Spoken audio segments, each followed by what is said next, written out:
Hello and welcome to Sports Fan Entertainment as we continue to discuss the Tennessee Titans 2021 free agency period. In my last video, we discussed the Tennessee Titans departures and re-signings. Here's a card up there if you did not check that out already. And today, we are discussing their signings and then some rumors, just a few rumors in terms of who they're interested in. We won't spend too much time on that, but definitely focusing on the additions in free agency for the Tennessee Titans. As I discussed in my previous video, I was not happy with a lot of the departures, including and most primarily Adoree Jackson and Dennis Kelly. Corey Davis was a foregone conclusion. Jonnu Smith was a foregone conclusion. Adam Humphries, take it or leave it. Malcolm Butler, take it or leave it. Although it's pretty much also a foregone conclusion. But Adoree Jackson and Dennis Kelly, I mean, come on, man. So who did we add to replace these men? Okay, we're going to discuss it today. Was it enough? I don't know about that, but it is interesting. I think this is going to be a very different Tennessee Titans team this upcoming season. How that reflects on the stat sheet and how that reflects, hopefully, in the postseason. And yeah, now I have to have my fingers crossed for that. We shall see. So let us begin with their biggest free agent addition. And this is former Pittsburgh Steelers outside linebacker Bud Dupree. 5 years, people. $82.5 million. Okay. And by the way, of which $33.75 million is guaranteed. That's not that much. Okay, so Bud Dupree. It is no secret among the Tennessee Titans fan base, even those outside of it, that the Titans pass rush last season was god-awful, and that help was severely needed to the pass rushing unit. No one will deny this whatsoever. But is Bud Dupree at about $82 million, and that is what, $18.5 million a year?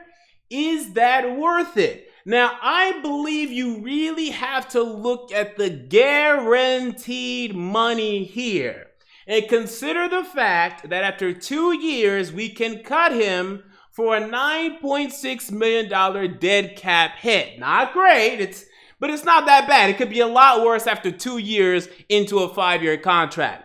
I mean, this is less than 50% of this deal is guaranteed. That is a pretty low number for this high a deal. That is a good percentage in terms of guaranteed to non-guaranteed. But in terms of just the $18.5 million a year, yeah, this is a risk, okay? And we need to consider this. I'm not saying he's not going to contribute. Oh, he's going to contribute. I feel like this is a guy that's not going to be a complete bust like Jadeveon Clowney was. Unfortunately, I mean, we have to be honest, he was. He's not going to be a complete and total no-show like a Vic Beasley. My God. But I think we might be looking at another Malcolm Butler situation here, where he'll come in and for 2-3 years, yeah, he'll be, we can't cut him yet, and he's playing good-ish. And then after 3-4 years, maybe he might live out his contract, but I'd say 2-3-4 years, we're like, okay, we got to cut him and save cap room again. I feel like this is an Adam Humphries, Malcolm Butler. 3 years into the contract, he's going to get cut because he's too much money. Not that he's bad. Malcolm Butler's not a bad cornerback. He actually played well at the end of last season. But it got to a point where you were like, yeah, we can't afford to pay him that number anymore. And I feel like that's the thing with Bud Dupree. Because Bud Dupree, look at this Pittsburgh Steelers unit. Talent everywhere. Cameron Hayward, that has been such a stalwart on that defensive line. Javon Hargrave, before he left, also on that defensive line. And then with him in the outside linebacker unit, TJ Watt, one of the best pass rushers in the league. Yeah, it's not that hard to produce when that's around you. Oh, and by the way, the Steelers like to blitz kind of all the time. So he had 8 sacks through 11 games this season before tearing his ACL. He'll be back from his torn ACL. So that was a good number. He had 11.5 sacks the year before, also a good number. But again, when you look at all that talent and how often the Steelers blitz, and I know we're going to be blitzing quite a lot. So you can argue that it's a good fit in terms of that. But I'm telling you, he's not that bona fide number one premier pass rusher. Now, is he a number one pass rusher? You know what? I would say, yeah. Like, if I had to rank him just off the top of my head, I mean, I would say he's anywhere from 20 to 25. You know, he has the potential to be top 10. He's not top 10 yet. I don't want to hear him say that he's a top 10 pass rusher in the league. Ridiculous. 20 to 25. Harold Landry right now is like 40 to 45. I mean, this guy's not showing up on the stat sheet. I mean, we have to call it what it is. So, you know, is Harold Landry going to ascend to also being 20 to 25? Can Bud Dupree become 10 to 15? All of a sudden, there'd be a good combo there. We need help outside of them. Now, we have Jeffrey Simmons and a man we're about to discuss on the defensive line who's going to help out. It's an improvement. $18.5 million is a lot. And if you would ask me this, and this is the question we need to ask ourselves, would you rather have Bud Dupree or would you rather have Adoree Jackson for $10 million? And who else would we cut that we could put in that $8 million bucket? Oh, Dennis Kelly? Oh, no. Give me Adoree Jackson, Dennis Kelly. Leave me alone. Sorry. I'm good on Bud Dupree. He's good. He's good. I'd rather have Adoree Jackson and Dennis Kelly this year for that $18 million. Let's go draft a pass rusher in the first round. That's my move. Personally, that's what I would have rather done because I don't see Bud Dupree being worth this. Now, there is a chance, though. This is the good thing I will give you. So Bud Dupree was a guy that came to Kentucky. I want to say he played a lot of tight end in high school and had to learn the pass rushing position, learn the outside linebacker defensive end position. Has always been kind of a project, has always had the tools, the athleticism, has improved year after year for the most part. There's still potential here. And you look at a guy like Zadarius Smith, who you can compare Bud Dupree to a little bit. Went from the Baltimore Ravens, ascended to now being an elite pass rusher. Was good with the Ravens, now elite pass rusher with the Green Bay Packers. Ascended. There could be an ascension for Bud Dupree. In fact, I think there will be an ascension. I just don't know if it's going to be top 10 pass rusher yet. It could be like 15. And then after 3 years, you're like, are we still going to pay him this much? I don't know. We need to cut him now. I think that's the fear. But I think he's going to be good. Better than Malcolm Butler, actually. I'm comparing him to Malcolm Butler. I think it's going to be better for us than Malcolm Butler. Well, maybe just slightly better. But I think, again, after 3-4 years, you'd be like, okay, let's cut him and let's just take the 5-year cap hit. Or like $5 million dead cap hit. That's what I think. We'll see if he lives out this deal. But I guess this is the game you have to play in free agency. But just be prepared for that. Especially after going through this Adam Humphries and Malcolm Butler and all of these deals have been going through, especially in this J-Rob era. I'm already anticipating this stuff, so I'm already prepared. But I think we got a good pass rusher. He's not great. He has the potential to be great. He could ascend like Zadarius Smith ascended. I'm intrigued. I like it. I don't love it. Was there anyone else I would have signed, instead? Not really. And there's a lot of Carl Lawson fans. I don't get it. Trey Hendrickson was interesting. The schematic fit, it's a translation from his 4-3. Well, although the Saints, they do play a lot of 3-4-2. I don't know. Trey Hendrickson might have been a good thing, but he really burst out the last year. You don't know how much you're buying into Trey Hendrickson. So I think we might have got the best fit for us. I do buy that. It's going to be interesting. I'm just saying don't go crazy with this one, but I like it. Okay, so I like Bud Dupree. We move on to the next one, Janoris Jenkins. Now, it's important to note here, this is the most important thing. We don't know the terms of this deal. We don't know. And until we know, we really can't say for sure whether or not this is worth it. Because the big number that I need to know is this number versus Adoree Jackson's $10 million number that he would have had in his 5th-year option this year. That's what I need to know. If you're asking me, just based off my intuition, I say besides Janoris Jenkins from anywhere from $5 to $7 million this year, making that a $5 to $3 million difference between he and Adoree Jackson. Excuse me, I would have kept Adoree Jackson. Janoris Jenkins is a depreciating asset in this league. He's a guy that very aggressive corner, very good man cover corner, but very aggressive, makes mistakes, commits penalties, on the decline. Whereas Adoree Jackson was on the ascension. You want him to be a franchise corner for this league. You had him for 1 year freaking prove it deal, and you don't want to let him go. You want to get Janoris Jenkins, who's a depreciating asset. I don't understand it. I really, really, really don't understand it. So I don't like the difference between Adoree Jackson and Janoris Jenkins, even if it's $5 million. And I think that's the max difference it'll be. I'd still rather have the appreciating asset in Adoree Jackson than the depreciating asset in Janoris Jenkins. Personally, 100%. I mean, that's just what I'd rather have right now, especially when we look at this quarterback position. We don't know if any of these guys are going to be on the team in the next 3 years. Christian Fulton, we love. We don't know that for sure. Adoree Jackson, I felt pretty good about that. So I need to see the number. But him as a player, like, he'll be fine. Is he good? Yeah-ish. I mean, he's very inconsistent. You know, there's a reason why the Saints let him go. If you watch the Saints, him and Marshawn Lattimore is the lockdown corner on one side. He's the one on the other. So when we're talking about him being the number one cornerback, I'm like, what? He wasn't even the number one quarterback for the Saints. Now, at times he did guard number one wide receivers. Do not get me wrong. But he also had an elite safety behind him in Marcus Williams, so let's not forget about that. And also the Saints run a lot of 3 safeties, so let's also not forget about that. So he was able to make those calls, those aggressive plays where he goes for these interceptions. But I'm telling you, there's going to be a lot of up and down with Janoris Jenkins. It's going to look very similar to Malcolm Butler. He's not a Malcolm Butler type player. He's much worse in terms of run defense, in terms of tackling. But, you know, there's some value here. Assuming we got him for, let's say, 5 to 7 minutes, I think that's good value. I would just rather have Adoree Jackson. Okay, that's just my problem here. We'll see what the difference is in time, but unless if I see, I mean, it'd have to be 6 million. Even then, I still might take Adoree Jackson in terms of Janoris Jenkins versus Adoree Jackson. So that was the second biggest deal for the Tennessee Titans there. Then we move on to defensive end Dinico Autry. Okay, this is a deal that I actually really like, and I don't have many, if any, complaints about. Really, I have no complaints. 3 years, $21 million, only $9 million guaranteed. Good money, exactly what he was worth. This guy's giving us hell. Have you noticed him? Occasionally, this guy's gotten after our quarterbacks whenever we face the Colts. So I'm happy to take a defensive player away from them. Very happy about that. A guy that can play a little pass rusher even in a 3-4 scheme, primarily though a down lineman, and someone that we can actually have as a formidable force on the defensive line next to Jeffrey Simmons. Daquan Jones, I know people like Daquan Jones. Why? He might come back, and if he does, actually, I really would like the front of Daquan Jones, Dinico Autry, and Jeffrey Simmons. I think that would be our best offensive line that we've had.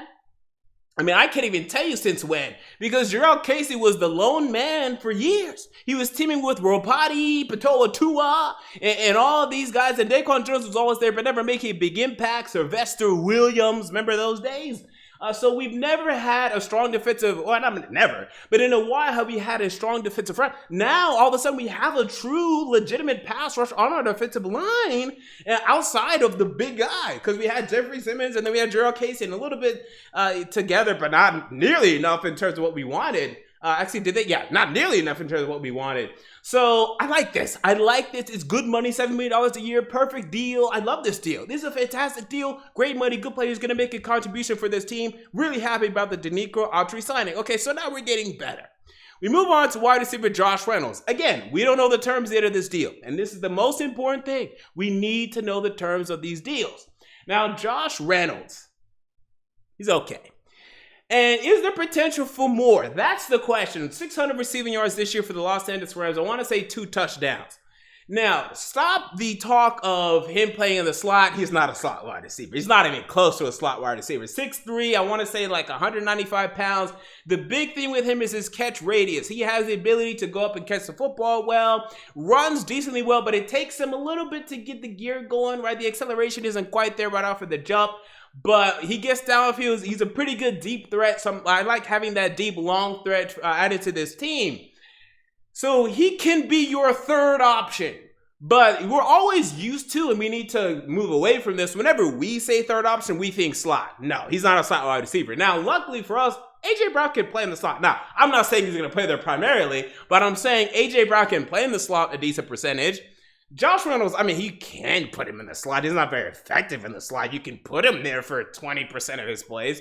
And then whoever else we add to this offense, like Rashad Bateman or Rondale Moore or Elijah Moore or whatever that kid's name is out of Ole Miss, that's what I'm looking forward to, and that's what I want. So we need to have a wide receiver that can do that because, look, I know you people like Cameron Batson.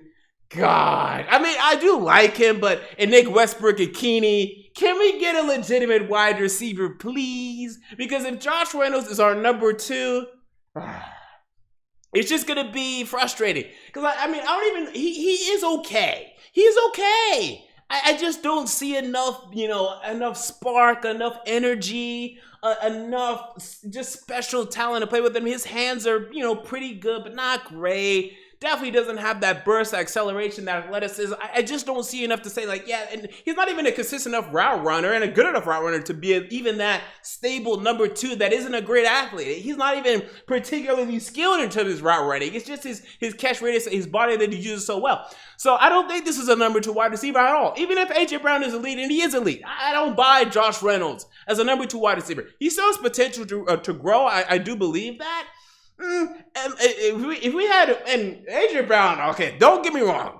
Even if we had, I was literally just about to say, if we had maybe Julio Jones or DeAndre Hopkins, it'd be okay. No, it still wouldn't be okay. Josh Reynolds is not a number 2 wide receiver. Even if you have a DeAndre Hopkins, he's not your number 2 wide receiver. This isn't good enough. Now, whoever rookie we get still won't be good enough right off the bat, most likely. AJ Brown wasn't good enough right off the bat. Now, he became very good at the end of his rookie year. Do not get me wrong. But rookie wide receivers struggle, especially the first month. So this passing game is going to be a little hell. It's going to be a little problematic. And I'm looking forward to see how Ryan Tannehill does. I have my eyebrow raised. Because with Josh Reynolds out there, most likely, as the number 2 wide receiver to start the season, most likely, we'll see what the rookie wide receiver does. Maybe first round, at least second. God, hopefully. And tight end situation, oh God. I mean, Ferkster, I like you. You're my dog. But tight end situation, oh God. Is our passing game going to be all right? And if A.J. Brown, God forbid, if A.J. Brown's knee starts going again, our passing game. It's going to be interesting, man. Lord have mercy. The Tennessee Titans in 2021. Speaking of offense, Kendall Lamb is added to the offensive line.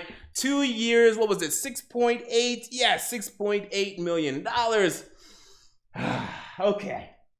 Lamb is okay. He's not bad. He can be bad, but he's not bad. But again, we have a versus situation here. Would you rather have Kendall Lamb for, let's say, $3.5 million a year? Or would you have a proven commodity and Dennis Kelly for $7 million? Yeah, I'd rather have Dennis Kelly for $7 million. Personally, that's what I'd rather have. Especially when you also re-signed Tyson Breo for $1.9 million. So now we're dedicating essentially, and I don't know the exact number this year, but let's assume that their average salary is their cap hit. Can we just assume that? I don't need every number. So let's assume that Kendall Lamb's getting paid 3.4, Tyson Breo's 1.9. Okay, whatever. Let's make that 5.5. You're literally $1.5 million away from Dennis Kelly. Forget Tyson Breo and freaking Kendall Lamb. You keep Dennis Kelly in-house. I like David Quessenberry as a tackle. You draft another stupid tackle in the 4th round or later, and boom, we have our 4 tackles. I don't understand.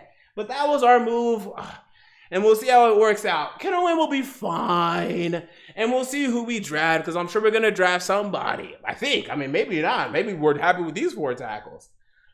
But I would just prefer Kelly over Lamb. I mean, I just don't understand why you would make the risk of switching. Kelly's so good, he can play left tackle so well as well. I mean, it just doesn't make much sense to me. Cornerback Kevin Johnson, as we switch back to the defense. Kevin Johnson stinks. Okay, I don't care what anyone says. I don't care. I've seen enough. He was decent-ish for the Browns last year. He stinks. Point blank, period. Don't listen to what anyone tells you. He stinks. I've seen him in Houston. I've seen him last year. He stinks. Don't talk about Kevin Johnson. He's going to stink. Forget about Kevin Johnson. Long snapper Morgan Cox. Okay. Now, I'm not watching long snapper tape. I don't care. But we need a replacement for Bo Brinkley. And here he is in Morgan Cox. Okay, so I like that. And then wide receivers, Marcus Johnson, former wide receiver for the Colts. I mean, there's just nothing there. He's got the occasional ball. Nothing enough for me to say, oh, this is something here. He could compete for a roster spot. And maybe he's even going to have one because he's done more in this league than Nick Westbrook-Ikini has, than Cameron Batson has, I think. I'm pretty sure on that. So maybe you can go ahead and put him over them. God, our wide receivers are pathetic outside of A.J. Brown. God, Corey Davis, I'll miss you so. We're going to learn some lessons this year, people. We'll see what rookie we get, though.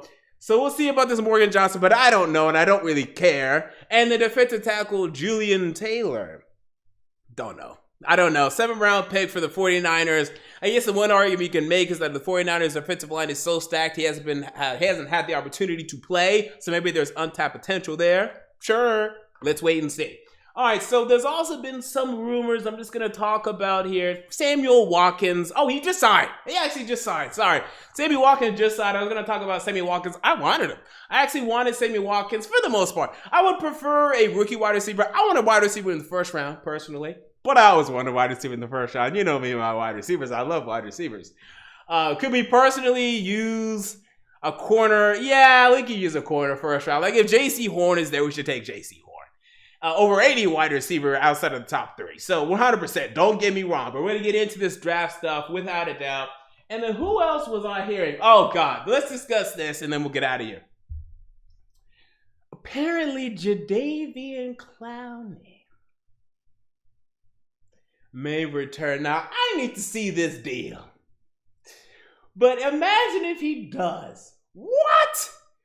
Our team moved from being a horrible pass rush. And by the way, I'm not convinced that Clowney, Landry, and Bud Dupree would be a great pass rush. I mean, I think it'd be good, and it's great on paper. Okay, on paper. But anyway, we would go from the pass rush that we had last year, which is Harold Landry and a bunch of scrubs, to this pass rush. But then also, from the secondary we had last year, my man catches no balls 2 years ago, to the secondary we have now?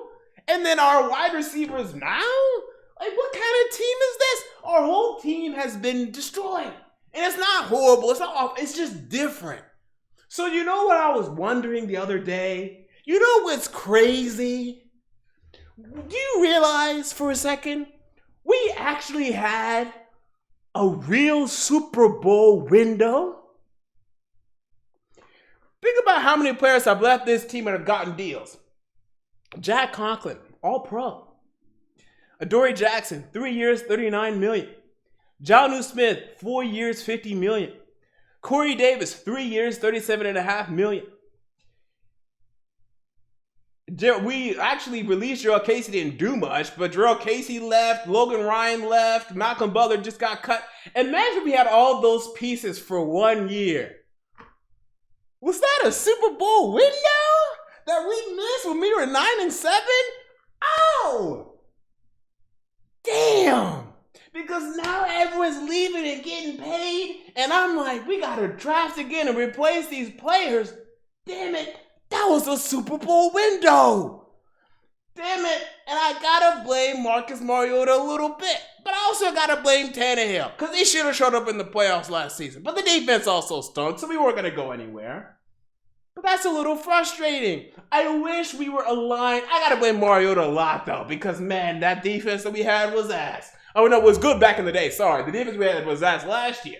So you gotta wonder, man. And Derrick Henry wasn't the 2,000-yard runner that he is today.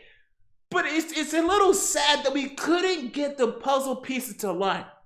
Because when Corey Davis finally got good, he left, and Jonnu left, and now, like, Malcolm Butler, when he was good, but now he's not, and Jarrell Casey was good, but now he's not, and Logan Ryan is good, but now he's not as good. Like, we couldn't get the pieces to align, and now Tannehill's good, and Henry's good, but Byard isn't good anymore, and Lewan isn't. I feel like we had 2 years, if everything could have aligned, we really could have had something. Because everyone's leaving and getting paid. I have not seen this many Tennessee Titans leave and get paid since the Exodus in 2004. Remember that? Bye Albert Hazelwood, bye everybody. Or 2004, 2005, both of the years actually. I mean, it's incredible. 2010 was also a big Exodus following Jeff Fisher's departure. So it's interesting. But this is going to be a different team. And we're going to see how John Robinson drafts. But now expectations are lowered. I mean, I don't think anyone's expecting 11-5 next year. We can get it. Don't get me wrong. But it's going to be a sleeper 11-5. It's going to be a very, quiet 11-5. Just taking wins, being a tough physical football team, winning smart games. The defense, the pass rush being better than, I think it's actually going to be pretty good this year. But, them showing up and doing things and Tannehill being tough enough. And I don't think it's going to be the complete, ceiling, being, taken away from under us. Like some people think we're going to be like awful next year, like 5-11, 6-10. I don't think so. I think 7-9 is on the table.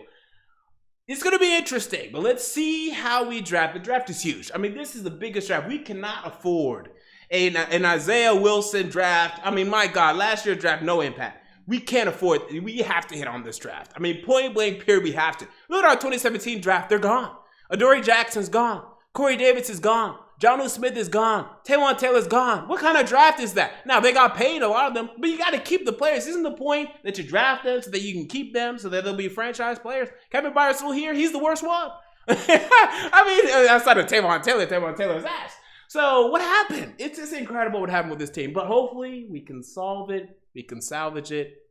We'll move forward strongly. So there you go. Those are my thoughts on the Tennessee Titans additions in the free agency period of 2021. What are your thoughts? Comment down below. I want to know. If you enjoyed the video, make sure to like, comment, and most importantly, to subscribe. And until next time, this has been MJ of Sports Fan Entertainment, and I'm out. See you all later.